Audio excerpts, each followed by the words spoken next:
मेरे प्रियवत्स, क्षण भर के लिए ठहर जाओ। इसे संयोग समझने की भूल मत करना।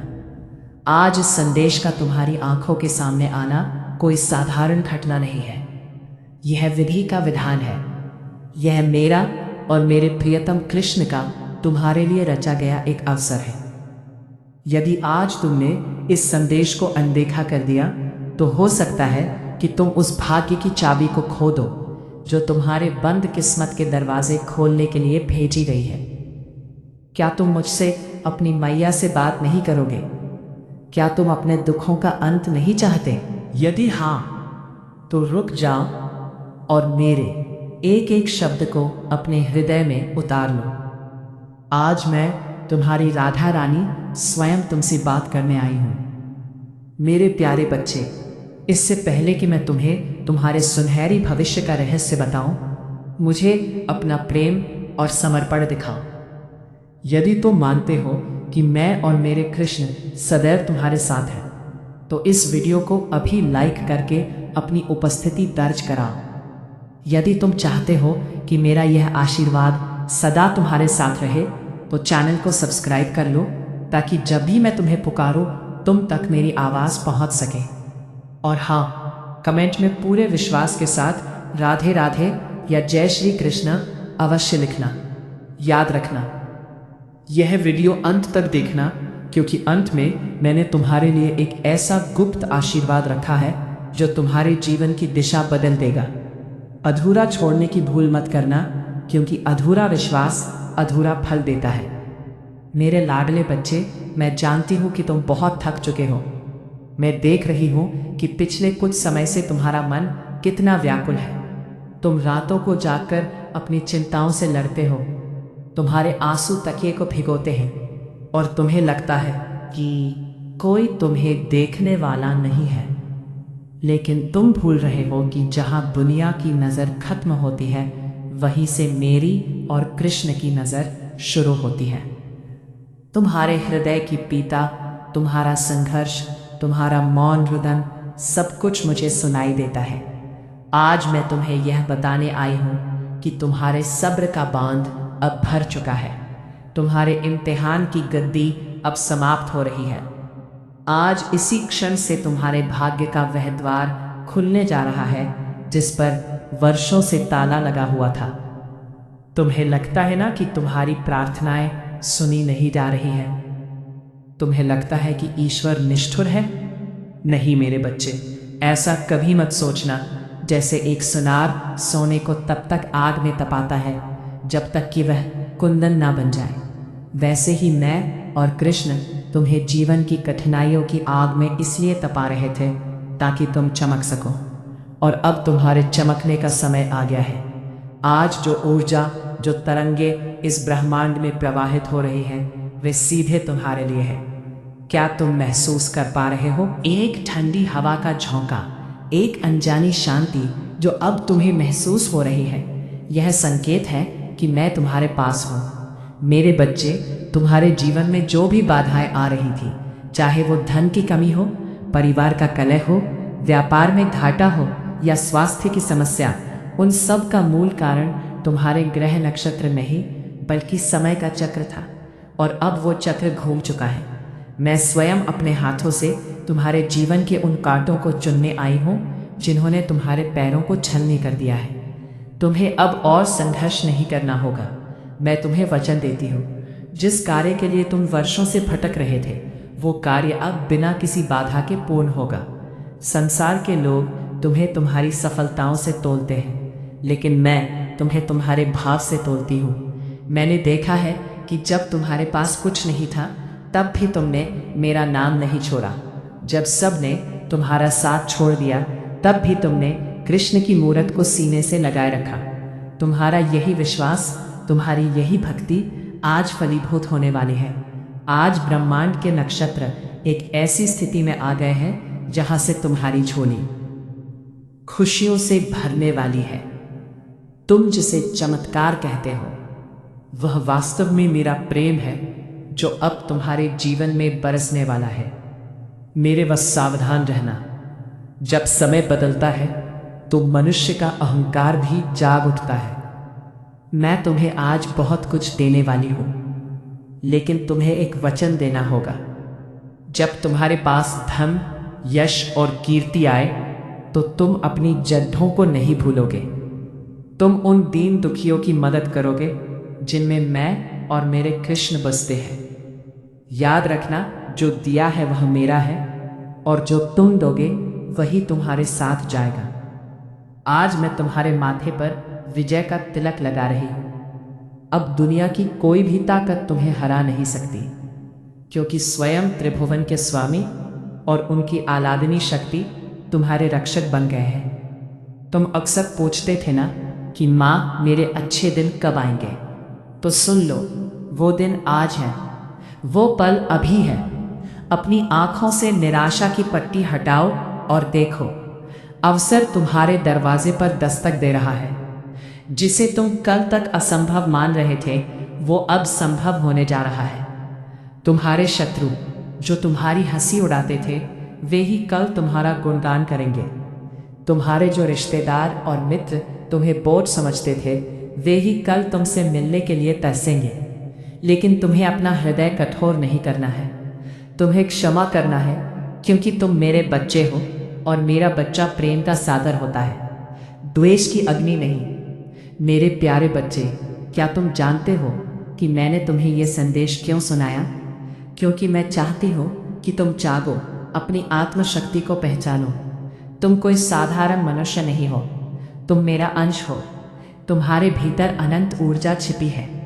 आज से अभी से चिंता करना छोड़ दो, ये सोचना छोड़े दो कि क्या होगा। अब वही होगा जो अच्छा होगा। अपने भविष्य की चिंता मुझे सौंप दो। अपनी सारी परेशानियां, सारे कर्ज, सारी बीमारियां, सारी उलझने, सब कुछ मेरे चरणों में रख दो। मैं उन्हें संभाल लूंगी। तुम बस कर्म करो, और कर्म भी ऐसा जो धर्म के अनुकूल हो। मैं तुम्हें एक रहस्य बताती हूँ। जब तुम खुश होते हो तो मुझे और कृष्ण को सबसे अधिक प्रसन्नता होती है। तुम्हारी मुस्कान हमारे लिए सबसे बड़ा भोग है। इसलिए आज से उदास रहना छोड़ दो। जब भी मन घबराए, जब भी लगे कि अब कोई रास्ता नहीं बचा है, तो बस अपनी आंखें बंद करना और मुझे पुकारना। मैं अदृश्य रूप में आकर तुम्हारे सिर पर हाथ रख दूंगी और तुम्हें वह शक्ति दूंगी जिससे तुम बर्थडे से बर्थडे पहाड़ को भी हिला सकोगे। तुम अकेले नहीं हो, पूरा ब्रह्मांड तुम्हारे साथ खड़ा है। मेरे वस्त्र आज मैं तुम्हारे घर के वास्तु दोष, तुम्हारे शरीर के रोग और तुम्हारे मन के संताप को हरने आई हूँ। आज तुम्हारे घर में लक्ष्मी का वास होगा, लेकिन लक्ष्मी वहीं टिकती है जहाँ शांति होती है, जहाँ प्रेम होता है। इसलिए अपने घर के वातावरण को पवित्र बनाओ। कलह और क्लेश को घर से बाहर निकालो। और कृष्ण का नाम गूंजता है, वहां दरिद्रता कभी प्रवेश नहीं कर सकती। आज से तुम एक नई शुरुआत करो। पुरानी बातों को, पुरानी कड़वाहट को भूल जाओ। जैसे सर्प अपनी पुरानी त्वचा उतार फेंकता है, वैसे ही तुम भी अपने अतीत के बोझ को उतार फेंको। तुम आज से एक नए इंसान हो, सफल, शांत और समृद्ध। ध्यान से सुनो, मैं तुम्हें एक संकेत दे रही हूँ। आने वाले 3 दिनों के भीतर तुम्हें कोई शुभ समाचार मिलेगा। यह समाचार धन से जुदा हो सकता है या किसी पुराने बिगड़े हुए रिश्ते के सुधरने का। जब वह समाचार मिले तो उसे मात्र संयोग मत समझना। समझना कि वह मेरा भेजा हुआ उपहार है। और जब वह उपहार मिले तो धन्यवाद देना मत भूलना। कृतज्ञता वह चुंबक है जो और अधिक खुशियों को तुम्हारी ओर खींचती है। मेरे प्यारे, दुनिया तुम्हें डराएगी। वे कहेंगे कि समय बहुत खराब है, मंदी है, बीमारी है, लेकिन तुम उन पर ध्यान मत देना। तुम मेरी शरण में हो। मेरी शरण में आने वाले का अमंगल कभी नहीं हो सकता। काल भी उसका कुछ नहीं बिगाड़ डाल सकता, जिस पर महाकाल और उनकी शक्ति का हाथ हो। तुम निर्भय होकर जियो। अपने सपनों को पूरा करने के लिए कदम बढ़ाओ। गिरोगे तो मैं तुम्हें थाम लूंगी। यदि तुम थक जाओगे तो मैं तुम्हें सहारा दूंगी। लेकिन रुकना मत, चलते रहना ही जीवन है। आज मैं तुम्हारे भाग्य की रेखाओं में कुछ परिवर्तन कर रही हूँ। जो लकीरें दुर्भाग्य की ओर जा रही थी उन्हें मैंने सौभाग्य की ओर मोड़ा दिया है। अब तुम जिस भी काम में हाथ डालोगे वह सोना बन जाएगा, लेकिन शर्त यह है कि तुम्हारे मन में छल कपट नहीं होना चाहिए। सत्य की राह पर चलना, क्योंकि सत्य ही कृष्ण है, और जहाँ सत्य है वहाँ विजय निश्चित है। तुम्हारे जीवन में प्रेम की वर्षा होगी। यदि तुम एकाकीपन से जूझ रहे हो तो जान लो कि तुम्हें सच्चा प्रेम, सच्चा साथी मिलने वाला है जो तुम्हें समझेगा और तुम्हारा सम्मान करेगा। मेरे बच्चे, यह संदेश केवल शब्दों का समूह नहीं है, यह एक ऊर्जा पुंज है। जैसे जैसे तुम इसे सुन रहे हो तुम्हारे ऑरा की शुद्धि हो रही है, तुम्हारे आसपास की नकारात्मक ऊर्जा नष्ट हो रही है। तुम्हें भारीपन महसूस हो रहा होगा, आंखों में नमी आ रही होगी। यह इस बात का प्रमाण है कि तुम्हारा आत्मा से परमात्मा का मिलन हो रहा है। रो लो, यदि रोना आ रहा है तो आंसू आत्मा का स्नान है, इनसे मन पवित्र होता है। मेरे प्रिय, अपनी आंखों से आंसू पोंछ लो और मेरी बातों को अपने अंतर्मन की गहराइयों में उतरने दो। क्या तुम्हें लगता है कि हमारी बातें समाप्त हो गई? नहीं, अभी तो मैंने तुम्हें तुम्हारे अस्तित्व का सत्य बताना शुरू ही किया है। तुम उस अनंत यात्रा के पथिक हो जिसका सारथी मेरा कृष्ण है। अभी जो तुमने सुना वह तो केवल एक शुरुआत थी। अब मैं तुम्हें तुम्हारे जीवन के उन गूढ़ रहस्यों से अवगत कराऊंगी जिनके कारण तुम वर्षों से पीड़ित रहे हो। ध्यान से सुनो, क्योंकि आज मैं तुम्हारे मन के हर उस प्रश्न का उत्तर दूंगी जो तुम्हें रातों को सोने नहीं देता। तुम अक्सर सोचते हो ना कि मैंने किसी का क्या बिगाड़ता है, फिर मेरे साथ ही ऐसा क्यों होता है? मेरे भोले बच्चे, यह संसार कर्मों के जाल से बुना हुआ है। कभी कभी तुम उन कर्मों का फल भोगते हो जो तुमने इस जन्म में नहीं बल्कि पिछले जन्मों में किए थे। लेकिन आज मैं राधा रानी अपनी करुणा की वर्षा से तुम्हारे उन संचित पाप कर्मों को धोने आई हूँ। जैसे गंगा का जल सब कुछ पवित्र कर देता है, वैसे ही मेरा यह संदेश तुम्हारे प्रारब्ध को शुद्ध कर रहा है। तुम्हें अब अपने अतीत को ढोने की आवश्यकता नहीं है। मैंने तुम्हारे कंधों का भार अपने ऊपर ले लिया है। क्या तुम्हें अब हल्का महसूस नहीं हो रहा? अपनी रीढ़ को सीधा करो और एक लंबी सांस लो। महसूस करो वह भारीपन जा रहा है। मेरे लाडले, मैं जानती हूँ कि दुनिया ने तुम्हें बहुत छल्ला है। तुमने जिन पर सबसे अधिक भरोसा किया उन्होंने ही तुम्हारी पीठ में खंजर घोंपा। तुमने अपना हृदय खोल कर रख दिया और लोगों ने उसे कुचल दिया। तुम्हें लगता है कि तुम मूर्ख थे, नहीं, तुम पवित्र थे। छल करना मनुष्य का स्वभाव है और क्षमा करना देवत्व है। तुमने प्रेम किया, ये तुम्हारी शक्ति थी, उनकी कमजोरी नहीं। आज मैं तुम्हें वचन देती हूँ कि जिन लोगों ने तुम्हारी आंखों में आंसू दिए हैं उन्हें इसका हिसाब समय देगा। तुम प्रतिशोध की अग्नि में मत चलना। तुम बस बैठो और देखो कि कैसे मेरा सुदर्शन चक्र तुम्हारे सम्मान की रक्षा करता है। जो तुम्हारा हक मार कर बैठे हैं उन्हें वह सब लौटाना पड़ेगा, और वह भी ब्याज सहित। ये मेरा न्याय है। तुम्हें धन की चिंता सताती है ना? तुम सोचते हो कि कल का निर्वाह कैसे होगा। अरे नादान बालक, जिस पिता ने तुम्हें चोंच दी है क्या वह चुपका नहीं देगा? तुम उस लक्ष्मी के पीछे भाग रहे हो जो चंचला है, जो आज यहाँ है और कल वहाँ। तुम मेरे कृष्ण के चरणों को पकड़ते हो, क्योंकि लक्ष्मी तो वहाँ दासी बनकर रहती है। जब तुम नारायण को पागे तो लक्ष्मी स्वयं तुम्हारे पीछे पीछे आएगी। आज से धन मांगना बंद करो, पात्रता मांगो। मुझसे कहो, हे माँ, मुझे कितना सामर्थ्य दो कि मैं इस धन का सदुपयोग कर सकूं।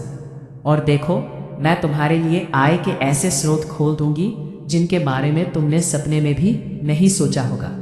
बस याद रखना, जब धन आए तो अहंकार को द्वार पर ही रोक देना। धन को अपनी तिजोरी में रखना, अपने दिमाग में नहीं।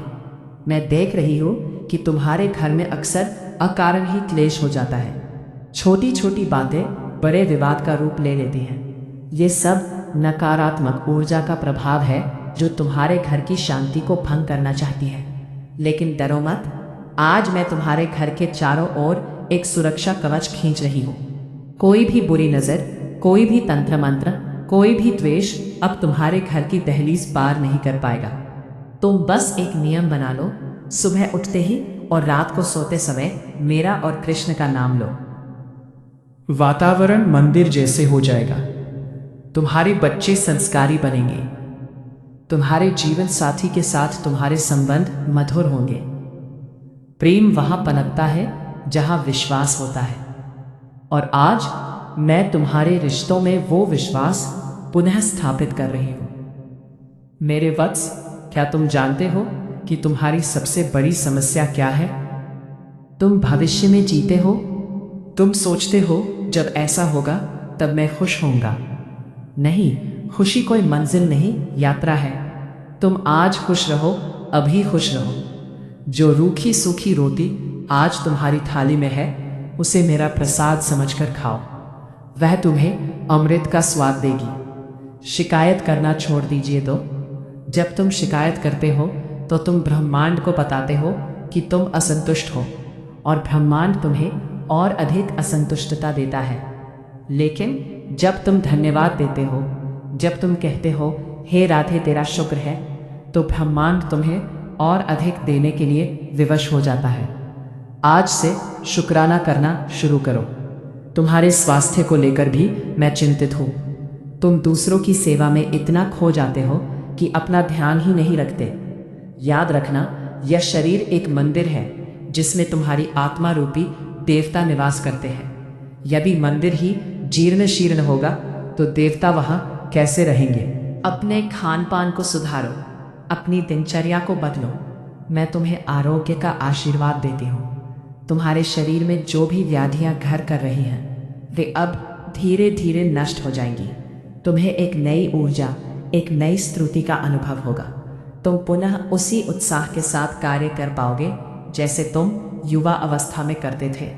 सुनो, मैं तुम्हें सफलता का एक महामंत्र देती हूँ। जब भी तुम कोई नया कार्य शुरू करो, चाहे वो व्यापार हो, नौकरी हो या कोई यात्रा, तो ये मत सोचो कि मैं कर रहा हूँ। बस ये सोचो कि कृष्ण कर रहे हैं। मैं तो बस एक माध्यम हूँ। जब तुम कर्ता का भाव त्याग देते हो तो सफलता और असफलता का भय समाप्त हो जाता है, और जब भय नहीं होता तो विजय निश्चित होती है।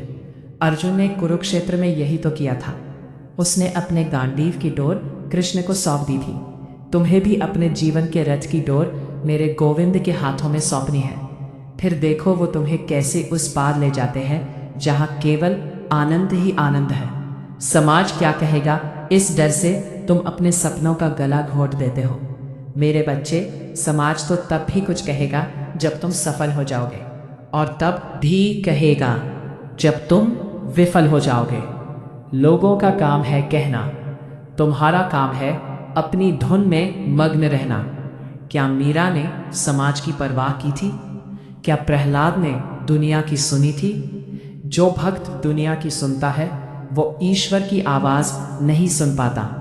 अपने कानों को बहरा कर लो उन आलोचनाओं के लिए जो तुम्हें नीचे गिराती है। केवल अपनी अंतरात्मा की आवाज सुनो, क्योंकि वहां मैं बोलती हूँ। आज एक विशेष नक्षत्र योग बना है। आज तुम जो संकल्प लोगे वो पत्थर की लकीर बन जाएगा। क्या तुम्हारा कोई ऐसा सपना है जो बरसों से अधूरा है? क्या अपना घर बनाने की इच्छा है, या अपनी संतान को उच्च पद पर देखने की? आज उस सपने को अपनी बंद आंखों में देखो। उसे ऐसे देखो जैसे वह पूरा हो चुका है। उस खुशी को महसूस करो। ये कल्पना नहीं, ये सृजन है। तुम अपने विचारों से अपने यथार्थ का निर्माण कर रहे हो। मैं तुम्हारे उस सपने पर तथास्तु की मुहर लगा रही हूँ। बाधाएं आएंगी, आंधी आएगी, लेकिन तुम्हारा दिया नहीं बुझेगा, क्योंकि उसे मैंने अपने आंचल से ढक लिया है। एक बात और मेरे प्रिय, कभी कभी तुम्हें लगेगा कि मैं चुप हूँ। तुम्हें लगेगा कि मैं तुम्हारी पुकार नहीं सुन रही, लेकिन वह मेरी चुप्पी नहीं, मेरी परीक्षा होती है। जैसे एक शिक्षक परीक्षा के दौरान मौन रहता है, वैसे ही मैं भी तुम्हारे धैर्य की परीक्षा लेती हूँ। उस समय विचलित मत होना। उस समय अपनी भक्ति को और बढ़ा देना। कहना है गोविंद, चाहे तुम कितने भी दूर हो जाओ, मैं तुम्हें नहीं छोड़ दूंगा। जो भक्त परीक्षा में पास होता है उसे ही साक्षात्कार का फल मिलता है। तुम अब उस स्थिति में पहुंच चुके हो जहां परीक्षा समाप्त होने वाली है और परिणाम आने वाला है, और वह परिणाम है विजय। तुम्हारे मन में एक और संशय है, पाप और पुण्य का। तुम सोचते हो कि जाने अनजाने तुमसे बहुत गलतियां हुई हैं। तुम आत्मग्लानि में जीते हो। सुनो, पश्चाताप ही सबसे बड़ा प्रायश्चित है। यदि तुम्हारी आंखों में अपनी गलती के लिए आंसू आ गए हैं तो समझो वह पाप धुल गया। मेरे दरबार में मुजरिम नहीं, प्रेमी आते हैं। मैं न्यायाधीश नहीं, माँ हूँ, और माँ कभी अपने बच्चे का हिसाब नहीं रखती। माँ तो बस गले लगाती है। तो आज अपने मन से उस अपराध बोध को निकाल फेंको।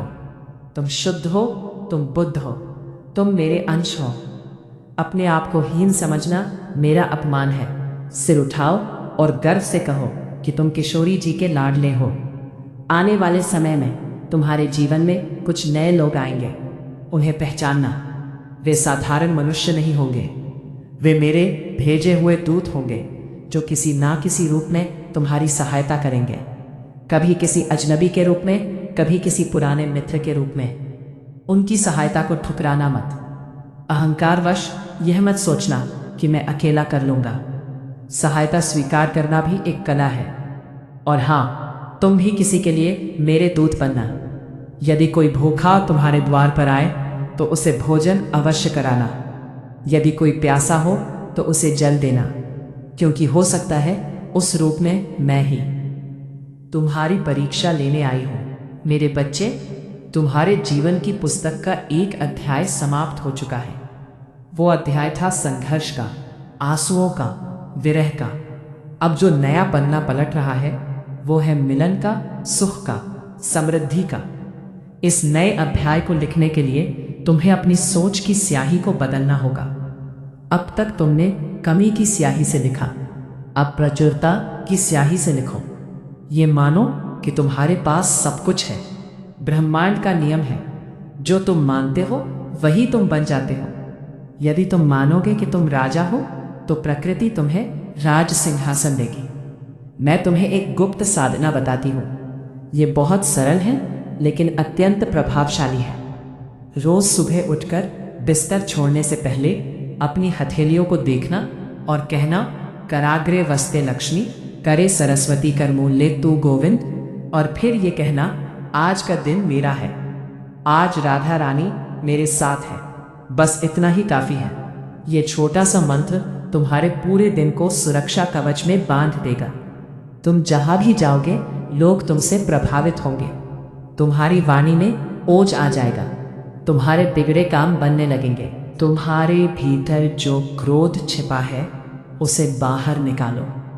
क्रोध वो अग्नि है जो दूसरों को जलाने से पहले उस पात्र को जला देती है जिसमें वो रखी होती है। यानी तुम्हें क्षमा करना सीखो। नहीं इसलिए नहीं कि वे क्षमा के लायक हैं, बल्कि इसलिए क्योंकि तुम शांति के हकदार हो। अपने दिल को हल्का रखो। जो बात तुम्हें चुभ रही है उसे कृष्ण के चरणों में रख दो। कहो, प्रभु ये बोझ मैं नहीं उठा सकता, तुम संभालो।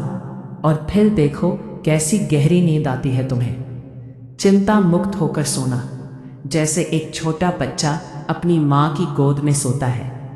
संसार में बहुत शोर है। हर कोई अपनी बात कहना चाहता है, कोई सुनना नहीं चाहता। तुम श्रोता बनो। मौन में बहुत शक्ति होती है।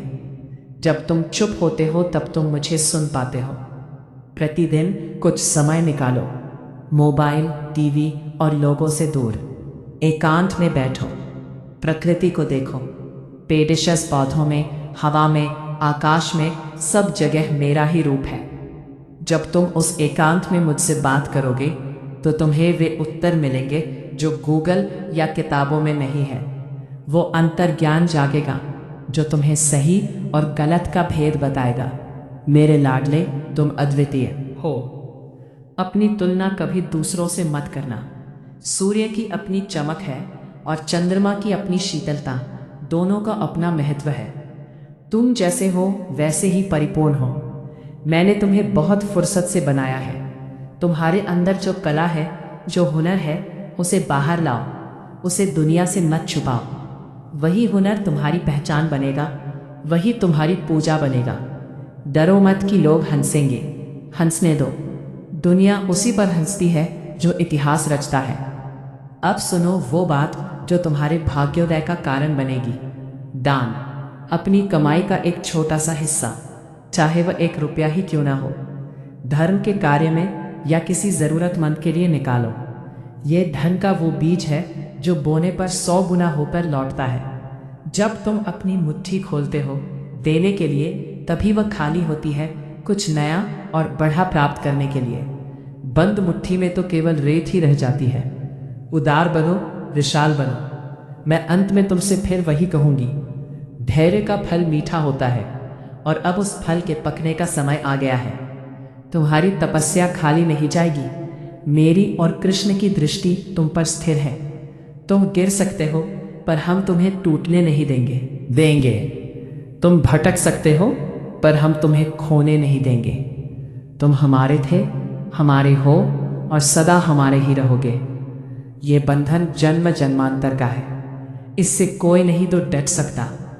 उठो मेरे वीर, अपनी तलवार ज्ञान उठाओ और अपनी ढाल भक्ति संभालो। जीवन के इस कुरुक्षेत्र में विजय तुम्हारी ही है, क्योंकि तुम्हारे रथ पर स्वयं मुरली मनोहर विराजमान है। शंखनाद हो चुका है, अब पीछे मुड़कर मत देखना, बस आगे बढ़ते चलो, कदम से कदम मिलाकर। जहां तुम्हारे कदम रुकेंगे वहां मैं अपना हाथ रख दूंगी। यह संदेश तुम्हारे लिए एक संजीवनी बूटी है। जब भी हताशा घेरे इसे सुन लेना, यह तुम्हें पुनः ठंडा कर देगा। अब जाओ और अपने कर्म क्षेत्र में अपनी विजय पताका लहराओ। मेरा आशीर्वाद, मेरा प्रेम, मेरा सल सब तुम्हारे साथ है।